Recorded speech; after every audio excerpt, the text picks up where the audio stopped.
Dennis Connolly, your den at the door for Access Door County, Sevastopol Public Access TV. I'm with Laddie Chapman, and we're here at the Henschel Farm in Sevastopol, outside of Valmy, near the center of lovely Door County Peninsula.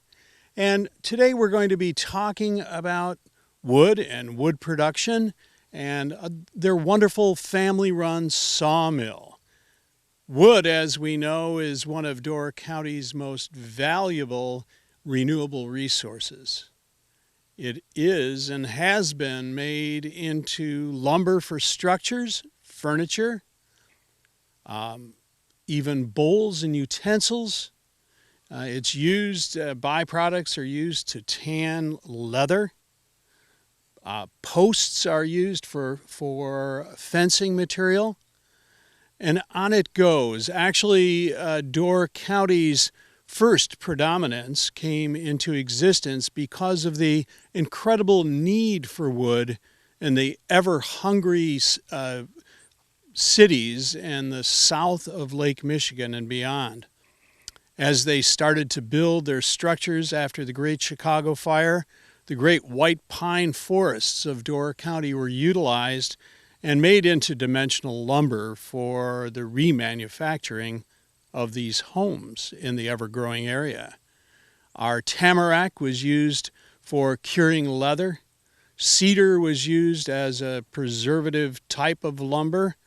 And our great maples were used for furniture and also structural material. At the same time, the many ports of Door County gained prominence as they shipped both the raw material and dimensional lumber from places like Jacksonport, Egg Harbor, and even Newport area. So we're here on the Henschel farm. We're looking at an incredible stack of renewable resource wood. I believe most of it is from the forests that are on their farm. And we're going to be seeing Jamie and Mike Henschel be processing this wood for the use in our houses and our fences and our decks and furniture.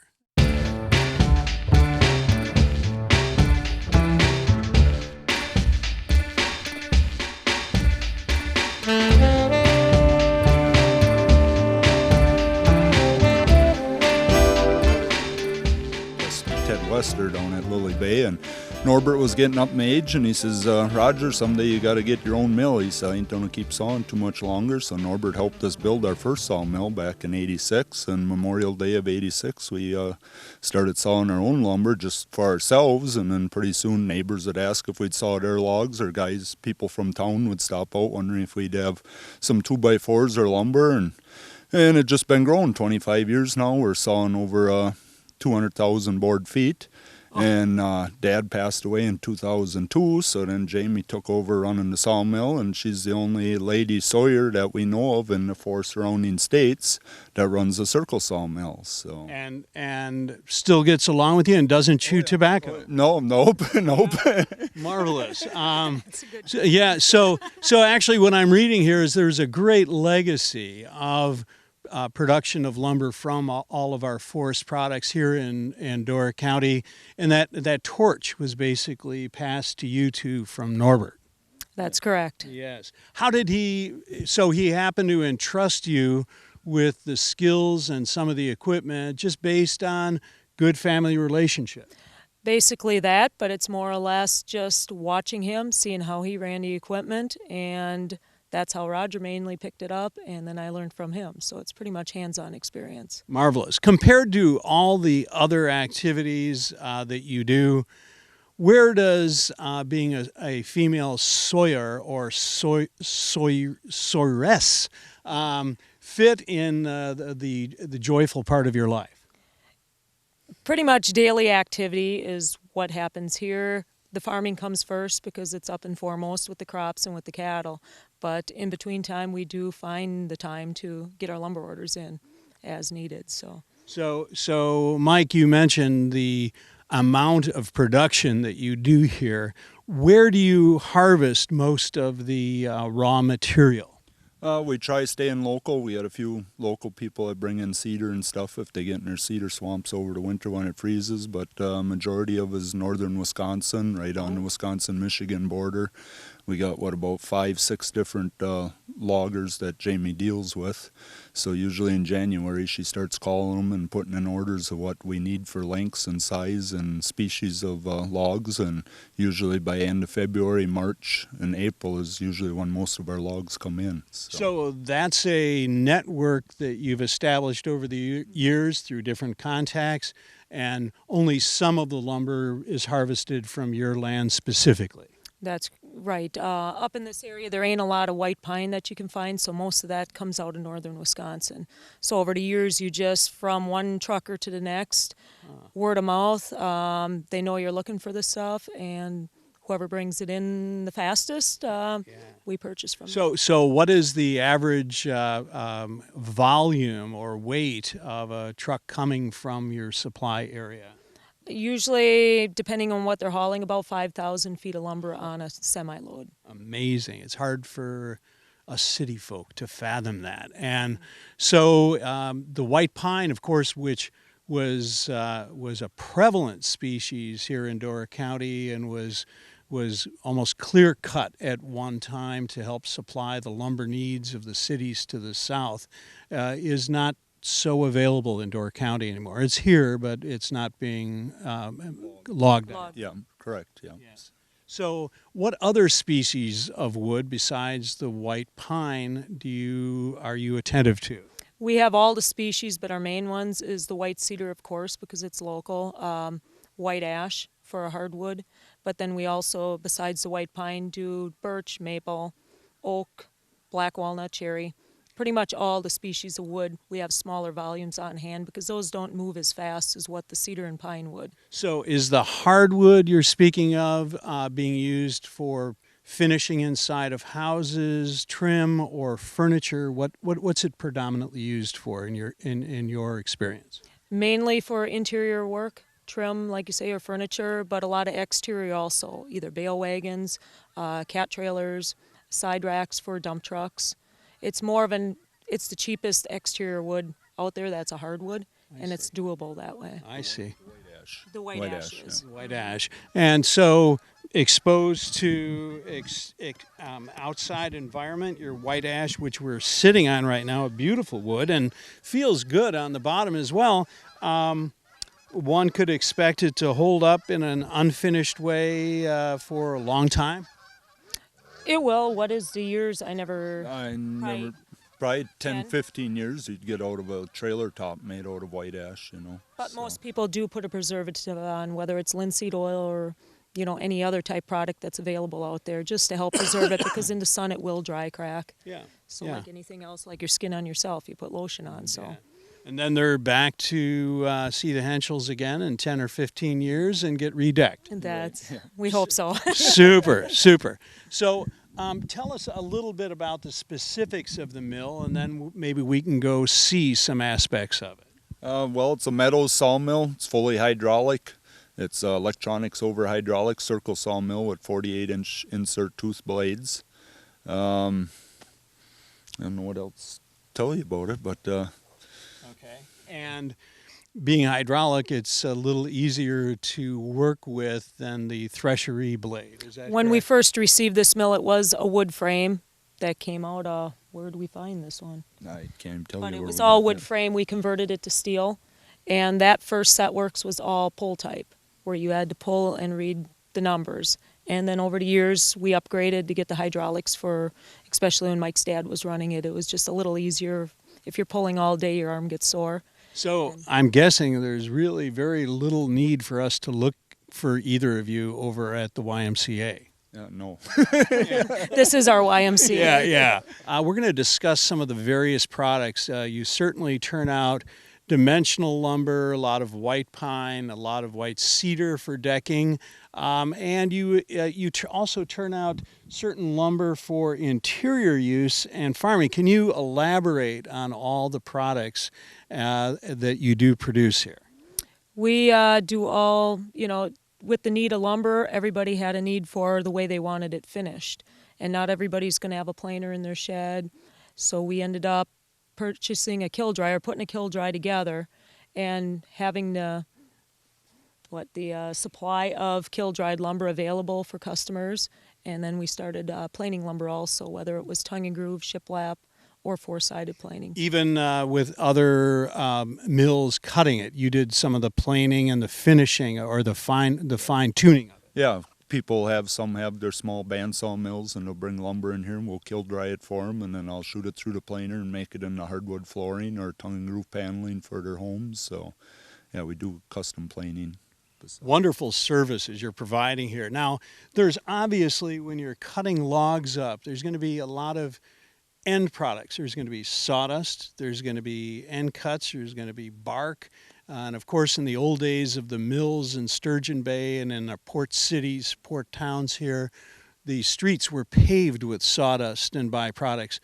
Where does it all go here on your farm and mill? Well, all our cedar slabs, like behind us, we keep all our cedar separate, and that gets made into landscaping mulch. We make about 700 yards a year of landscaping mulch. We have a tub grinder from Michigan, comes in twice a year, spring and fall, and grinds up all our cedar slabs. And that lasts a long time for mulch. Yep, and then all our pine and hardwood goes over to the side of us here, and that goes for up by Politiers, fish boil wood. We supply them with all their slab wood for doing their fish boils. And then for maple syrup in the spring, we need about 20 cord. We load up our hay wagons starting any nice day here. We'll start loading up the wagons with slabs, and then they get backed in the shed over the winter. And then when maple syrup starts in the spring, we just pull the wagons alongside the sap house, and we take the wood off to fire the evaporator. And then the neighbors, Ed and Kenny Stotts, make maple syrup, and they come and get a few loads of slabs for their maple syrup cookers. So everything's used up. All the chopper boxes, we have a waiting list of farmers bring chopper boxes over for all the sawdust for bedding cows or horses. So yeah, nothing's wasted, just humming the saw blade. And you hardly even took a breath in describing all the activities and byproducts that go on in wood, and you actually projected that, oh my gosh, we just do this and we just do that. But any of us who have even used a chainsaw to cut a tree down know all the steps and work and skill that it takes. So we really give you a lot of praise and credit for that. It is amazing how much a board gets handled before it's actually in its finished place. But it's a lot of steps, but it's a fun way of life. So. That's right. Wow. And you're fine examples of that.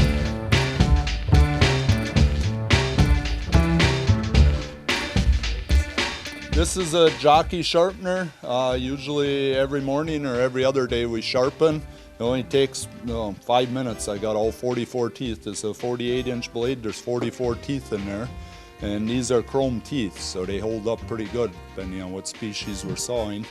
So yeah, just clamp it on and we're on the blade. So does this do one tooth at a time? One tooth at a time. Sort of the way our dentist wants us to brush? Yeah. Okay. And what kind of counter abrasive is in the sharpener? Now, what kind of wheel, what's a composite? It's just a grinding stone. This is a special stone. We used to run pink ones on mild steel. This is a little harder abrasive because with the chrome teeth they're a lot harder tooth. So yeah. At what point would you consider removing the tooth, and how difficult? You don't have to do it, but how difficult is it? They're about a 1/4 inch of tooth you got here, and as you sharpen it'll get back to the heel here. And once it gets to the narrow part here, that'll mean the tooth is narrower than what the blade is, and the blade will start pinching on you. So we got a tool right up here.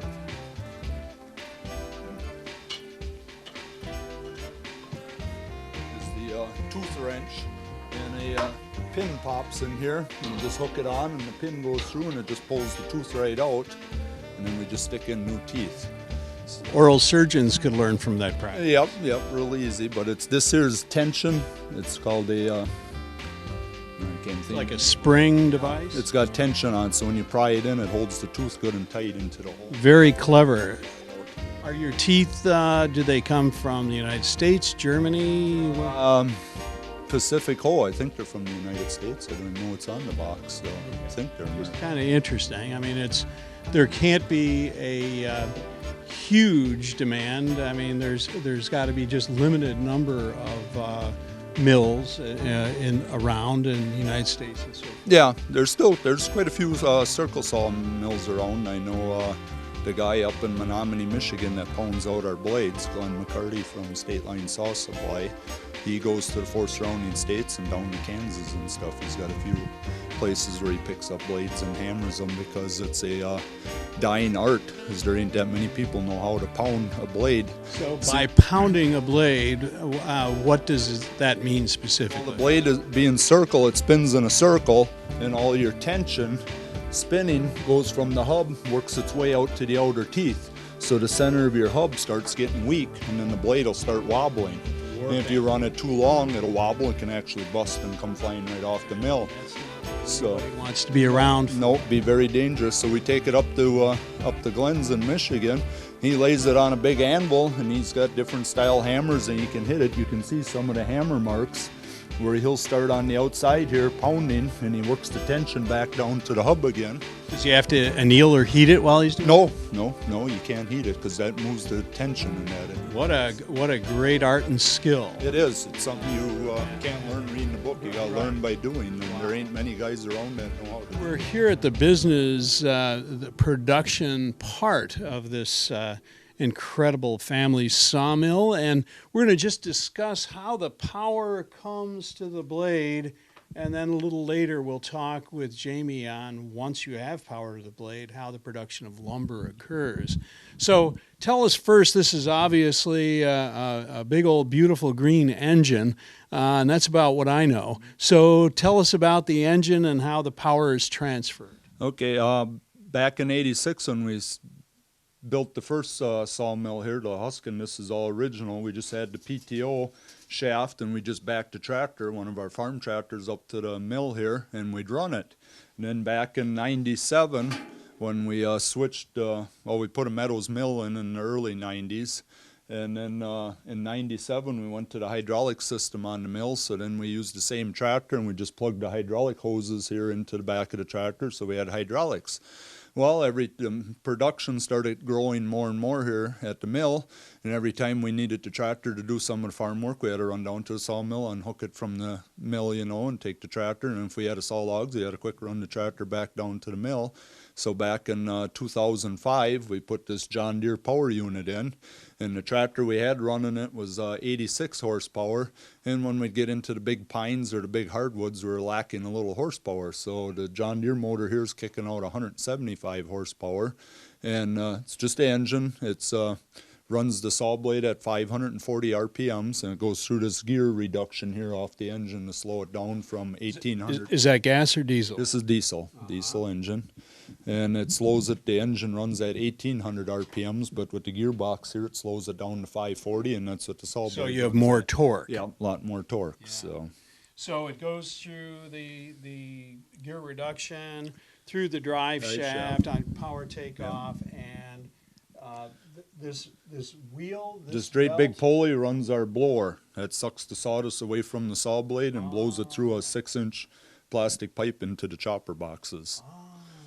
Very good, very good. So do you have to wear any aspiration or air filtration equipment while Not you're really, doing it? with the mill being open to the south. If Sure. it's real dusty, if she's sawing dry cedar or something, we open the back door here on the Perfect. mill, and we get a pretty good cross. Great solution. Yeah. And what other maintenance aspects besides sharpening the blade, obviously greasing some fittings, keeping the engine in good nick? What other maintenance aspects are required for the operation of your mill? Well, you got the main bearings. Them are greased every 10 hours. The cable that runs the carriage back and forth, that wears out every couple of years. We got to put a new cable on because going around the pulleys and stuff that many times a day, it finally gets frayed and the cable breaks.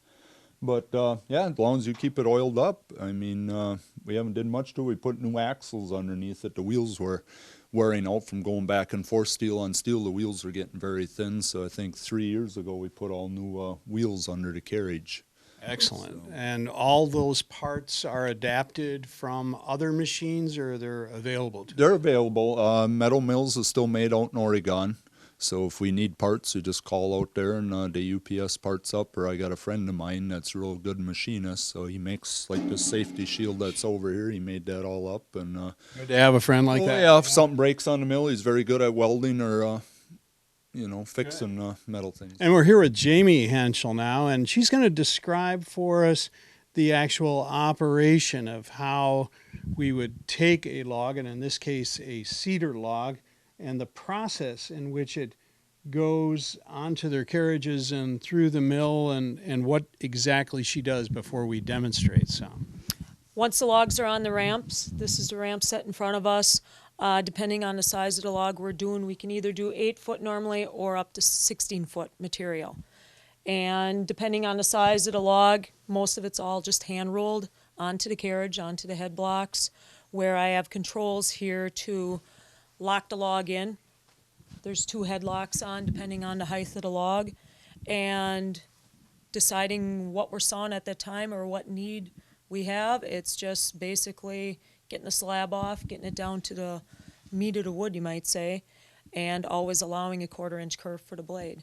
So I noticed that the debarking process that you were doing was by brute force. And some mills, do they have a machine to debark, or is it just part of the milling process? A lot of the bigger mills got debarkers, mainly just for the longevity of the sharpness of the blade. Here, it's easier if you saw the logs fresher. As they dry out, the bark has the tendency, of course, to fall off, and then it'll get caught in our blower. So it's nice that they're fresh or wet. So hence, my logic would say you should have dry lumber, but what you're telling me in this operation, having the wet or fresh cedar lumber is a much more practical approach to decrease problems on the production. Right. It makes my day go a lot easier. Well, we want that. I mean, not that your day is easy at all, but a little easier would be fine. And then once the logs are on, we got set works here. It's all, like I say, electric over hydraulic. One set of buttons will bring my kick-out knees out. If the log's tapered, with a hit of a button, we can move that log out to wherever I feel need that it has to be at. And my other set of buttons brings the log forward or reverse. And then there's 5 set works. They range from different increments from 1 inch up to 2 inch and everything in between. So Wow. you just gotta put your eyesight on it and get it to where it needs to be. Most impressive, most impressive. Are your children taking up the skills of this mill at this point yet? Whether they like it or not, at this time they do help out. Good. Right now it's at off-bearing, but 2 of the older ones, I already had them saw some logs just to get the feel for it. Once you get your set of numbers in your head, it's not all that difficult. But you just got to feel comfortable with it and trust it.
this is another beautiful machine. I see some lovely old steel and iron parts with gradients on it, and castings and rollers and rails, and a beautifully arranged machine on the other side. Can you tell us what this machine is and what it does? This is an edger. It's a 3-blade edger.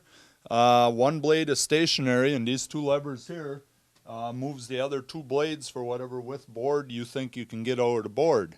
Like this cedar that Jamie just cut, I'd get a 6-inch board out of here. So now we run through that machine, it cuts the bark off the 2 sides, and you get a nice clean 1x6 board out of it. So your adjustments below that we're looking at with the gradations of number help you to adjust how it will edge in on the sides. Yeah. Is that correct? Yep, every edge board is a different width. Now the next one I'll be only getting a 4-inch board out of that, so every board you run through, you pretty much move the lever for whatever width boards. 4, 6, how old 8. is this part of the machine we're looking at, Mike? It's hard to say. We picked it up down in Casco, Wisconsin. It was sitting out in the woods. A friend of ours knew it was sitting down there, and it was all rusted up. Took about a gallon of liquid wrench and a lot of nights with emery cloth in the shop at home, and got it all cleaned up. We used to do all the edging on the mill. We'd stack a whole pile of boards on the mill and then cut it through. It was a lot more time consuming, and we wasted a lot of wood. Instead of running one board at a time through, you'd make 8-inch, probably all 6-inch. Now, at least with the edger, it's faster, and we're getting a lot more lumber out of, and to out a of a board. person who appreciates industrial art, just that those castings they're very attractive. So is this powered by electric? Electric motors on here, and then it's mechanical adjustment. Yeah, mechanical adjustment. Electric motor runs the power. Probably back when I'm saying the early 1900s. This was built probably in the 30s or 40s, because with all the Bavet bearings on, there's no roller bearings on this one. It's all Bavet. So, but it's all made out of cast iron. It's heavy. I mean, the main saw part gave our loader tractor all it wanted to do to set it in there. Beautiful piece. Okay, could you demonstrate how this operates, please? Sure. I'll run one through.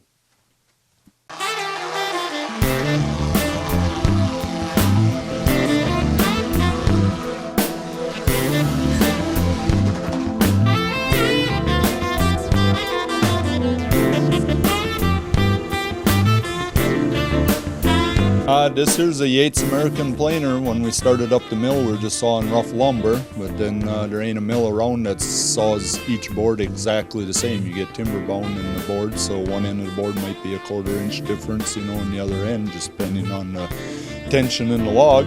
So then we ended up getting a planer, and this we found up in Lampert's up in Sister Bay. They had to eliminate all their power equipment because of insurance, so we picked up this planer. And this is a 4x12 or 6x12 planer, meaning we can run a 6x12 beam through it and plane all 4 sides in one pass. 1x8, and we tip the rollers and cut it diagonally, so then you make lap siding like it's on the outside of the building here. So this is just our test patterns here, but that's the way the lap siding is.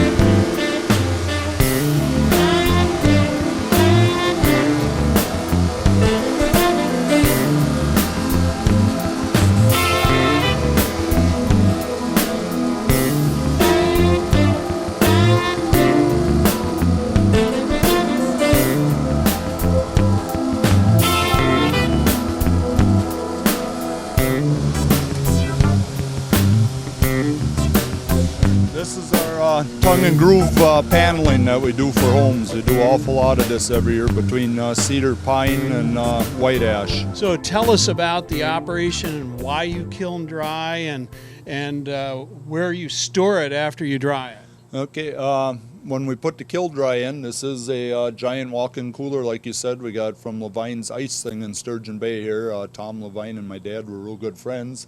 And Tom says, Roger, I got just the ideal thing to make your kiln dry out of. So we bought the units inside for drying it, and Tom came out and helped us put this up. We put all in-floor heat in the floor for in the winter months. It keeps it about 65 degrees in there, and then the electric units will kick in, bring it up to 80, and then the drying compressors will kick in once it hits 80 degrees, and then it starts drying the wood down. Okay, so the airflow and the heat together, and having heat in the floor, you mean you have tubes or electric It's coils? hot water heat through the floor. Terrific. So. And so, did you have to do anything else to prepare this big walk-in ice cooler to turn it into a kiln dryer? Not really. Made the door a little higher so we can get more material through it. Had a shorter door for people just to walk through, but now we made it, I think, a 8.5 foot high door. And the kiln is 10 feet wide, 10 feet high, and 32 feet long, and we hold about 5,000 board feet of lumber we dry at a batch. Throwing these big numbers around, Mike, it just do it so comfortably. So I'm sure it depends on the species and when you cut the wood, but typically for your flooring, for the lumber that you're going to be milling further, how long does is the adventure in the dryer? We try keeping the species of wood separate, softwood, hardwood. When we're doing softwood, we like to air dry all our lumber at least a month before we throw it in the kiln. You get less warping and cracking of the lumber, but most softwood we do in 10 to 14 days. We can kick a batch out. Hardwood, I could do it in the same amount of time, but you'd wreck the quality of the wood. So we got to slow the compressors down, and the temperature we only run about 105 to 110 degrees when we're doing hardwood. Softwood we keep it about 120 degrees. And that takes probably 15 to 30 days depending on the moisture content of the wood when we do hardwood, or 20 to 30 days. So do you have a hydrometer or just visual touch and view? We got a regular moisture tester. It's hooked into the lumber pile. As it's drying, the little building off to the side here, we call it our idiot room, where all the controls are, and watches the temperature and humidity in the kiln, and also you hit a button and it'll give you a digital readout back of what the wood is dried down to. You're smart idiot. Yeah. Idiot. Terrific. Would you show us inside? Sure. When we first built the kiln, the first few years, we carried every board in by hand and stickered it. Every 18 inches, there's a 48-inch lat goes through the pile to keep the boards from cupping and twisting. And then we finally got smart and we built up a track system. We just slide this up to the track in here. And these are all on rollers now. Each panel, the first section here is a 12-foot panel, and we just hook on with the skid steer with a rope, and we just pull it straight out. This is cedar right here and some pine on top. We got a little maple mixed in the middle, but that was air dried for a year and a half, so it didn't matter to mix it in with the softwood because the moisture content was about the same. But you can see on the side there, them are the dehumidifiers, and it sucks in the moist air through the bottom through the filter, and then the fan on top blows the heat up to the fans along the top of the ceiling. There's four 16-inch fans along the ceiling that just keep circulating the air through the lumber piles, and then it dries it down. Each unit sucks out 5 gallons of water a day while it's running. That's how much moisture is in the wood. Amazing, amazing. So I see the electric company's got their meter readers living in your idiot room over here because there's no end to the power needs. Building alone is about $350 a month just to keep it running. These boxes here are hooked up to each one of the compressors in there. It's giving you how many minutes are left on the compressor and what the temperature is in the room. With the door open right now, the temperature dropped. Otherwise, that should be around 112 right now because this batch is almost done.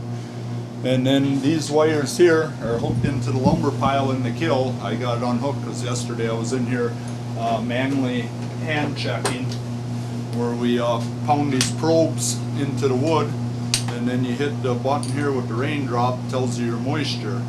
So then it'll give you a readout. Right now it ain't hooked in the wood, it's reading 6% moisture just in the room here. And we're here, and we had a wonderful day with Henschels, Jamie and Mike, here at their sawmill on their very expansive, hard-working family farm. We've seen the milling of lumber, the finishing and edging of lumber, and all the heating and the kiln drying of the lumber, and many descriptions of the practices that you do here. It's certainly been a joy for all of us to learn about your operations here and how we take the initial forest product and turn it into useful lumber for all of us to use, or those skilled enough to use it. And you certainly provide a wonderful service for the people of Door County and beyond, and you give it your particular Henschel joyful personality at the same time. So any other advice for us besides when we need lumber, come and see the Henschels?